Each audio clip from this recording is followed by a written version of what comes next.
According to Dr. Vijaya Yang Barathee, consultant physician, Penang Thaipusam Golden Chariot Procession is a historical perspective.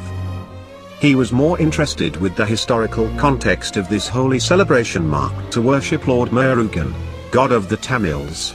As I wanted to make my own mind up with regards to the historical inaccuracies provided by both sides, I embarked on a small mission to research the available literature on this matter.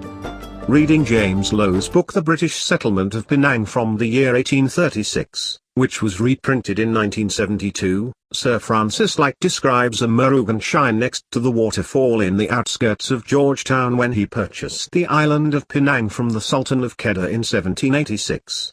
Sir Francis further mentions the Tamil labourers who transported water from the waterfall catchment area to Georgetown, worshipping here. The same book describes the earliest Thaipusam celebration to be around 1800. To appease the Tamil-speaking Indians in the island, the British granted an 11-acre site to relocate the Murugan shrine mentioned by Sir Farncis Light in 1786 to the current site in 1850 when they decided to build a water reservoir.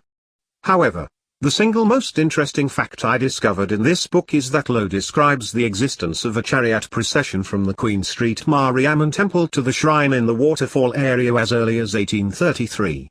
Something precisely the Hindu Endowment Board has been saying and trying to restore. Back in 1800s, the Queen Street Mariamman Temple was consecrated by a consortium of Tamil labourers of different castes, on land granted by the British authorities. K. Ramanathan in his piece Hindu Religion in an Islamic State, The Case of Malaysia, University of Amsterdam, further reaffirms the above. The author goes on to affirm what the Hindu Endowment Board has been claiming. He mentions a silver chariot was ordered from India in 1890. To resolve matters in the Queen Street Mariamman Temple, the Colonial Office appointed a British official to be the trustee of the temple in 1904. It was however a blessing in disguise as the Colonial Office subsequently passed the 1906 Hindus and Muslims Endowments Ordinance, the current-day Endowment Board, to administer all temples built on land granted by the Colonial Office in the Straits Settlement. The introduction of Penang Hindu Endowment Board had ended for once and for all the infighting, not only in Queen Street Mariamman Temple, but in all the temples it managed to date.